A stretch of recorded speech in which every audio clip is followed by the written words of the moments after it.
Hi, hello friends, welcome back to the Prime Content YouTube channel. బంగాళాఖాతంలో ద్రోణి ప్రభావంతో ఆంధ్రప్రదేశ్, తెలంగాణలో 3 రోజులు వర్షాలు కురిసే అవకాశం ఉంది. మళ్లీ వర్షాల హెచ్చరికలతో పాటు రాత్రి వేళల్లో చలి తీవ్రత పెరుగుతుందని భారత వాతావరణ శాఖ ఐఎండీ హెచ్చరించింది. 2 తెలుగు రాష్ట్రాల్లో మళ్లీ వర్షాలు మొదలవుతాయని భారత వాతావరణ శాఖ అంచనా వేసింది. బంగాళాఖాతంలో మళ్లీ వాతావరణ మార్పులు చోటు చేసుకున్నాయి. నైరుతి బంగాళాఖాతం నుంచి కేరళ వరకు, శ్రీలంక, తమిళనాడు మీదుగా 0.9 కిలోమీటర్ల ఎత్తులో ద్రోణి కొనసాగుతోందని అమరావతి వాతావరణ కేంద్రం వెల్లడించింది. ఈ ద్రోణి కారణంగా తేమగాలులు మళ్లీ తెలుగు రాష్ట్రాల వైపు కదులుతున్నాయి. ఫలితంగా రాబోయే 3 రోజులు కోస్తాంధ్ర, రాయలసీమ జిల్లాల్లో తేలికపాటి నుంచి మోస్తరు వర్షాలు కురిసే అవకాశం ఉందని అంచనా వేశారు. అదే సమయంలో దిగువ ట్రోపోస్థాయిలో ఉత్తర ఈశాన్య గాలులు వీస్తుండటంతో వర్షాల తీవ్రత మరింతగా పెరిగే అవకాశం ఉందని భారత వాతావరణ విభాగం తెలిపింది. ఏపీలోని ఉత్తర కోస్తా జిల్లాలు విశాఖపట్నం, శ్రీకాకుళం, విజయనగరం ప్రాంతాల్లో వచ్చే 2 రోజులు జల్లులు పడవచ్చని అంచనా వేసింది.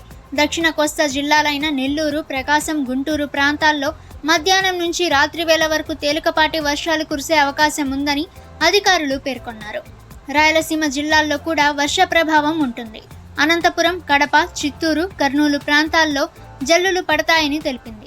ఇటీవల వరుసగా కురిసిన వర్షాల కారణంగా చాలా ప్రాంతాల్లో వరద నీరు చేరింది. మళ్లీ వర్ష ప్రభావం క్రమంలో వ్యవసాయ శాఖ అధికారులు రైతులు పంటల సంరక్షణలో అప్రమత్తంగా ఉండాలని సూచించారు. మరోవైపు తెలంగాణలో చలి తీవ్రత పెరుగుతుంది. రాత్రిపూట ఉష్ణోగ్రతలు గణనీయంగా పడిపోతున్నాయి. హైదరాబాద్ వాతావరణ కేంద్రం ప్రకారం ప్రస్తుతం కనిష్ట ఉష్ణోగ్రతలు 9 నుంచి 14 డిగ్రీల సెల్సియస్ మధ్య నమోదవుతున్నాయి. నవంబర్ 10 తర్వాత చలి తీవ్రత మరింత పెరుగుతుందని ఐఎండీ ఇప్పటికే హెచ్చరించింది. ప్రత్యేకంగా ఆసిఫాబాద్, మంచిర్యాల, నిర్మల్ జిల్లాలకు ఆరెంజ్ అలర్ట్ జారీ కాగా మిగతా జిల్లాలకు ఎల్లో అలర్ట్ ప్రకటించారు. పలు గ్రామాల్లో తెల్లవారుజామున మంచు కురుస్తుండగా రోడ్లపై పొగమంచు కమ్మేస్తుంది. రాత్రి వేళల్లో వాహనదారులు జాగ్రత్తగా ప్రయాణించాలని పోలీసులు సూచించారు. ఇదే సమయంలో తెలంగాణలోని కొన్ని ప్రాంతాల్లో చిరుజల్లులు ఉంటాయని తెలిపారు. చలి పెరుగుతున్న నేపథ్యంలో పెద్దలు, చిన్నపిల్లలు, రోగులు ప్రత్యేక జాగ్రత్తలు తీసుకోవాలని వైద్యులు సూచిస్తున్నారు. చలి పంజాతో పల్లెల్లో చలిమంటలు కనిపిస్తున్నాయి. పశువుల సంరక్షణ కోసం చర్యలు తీసుకోవాలని అధికారులు సూచిస్తున్నారు.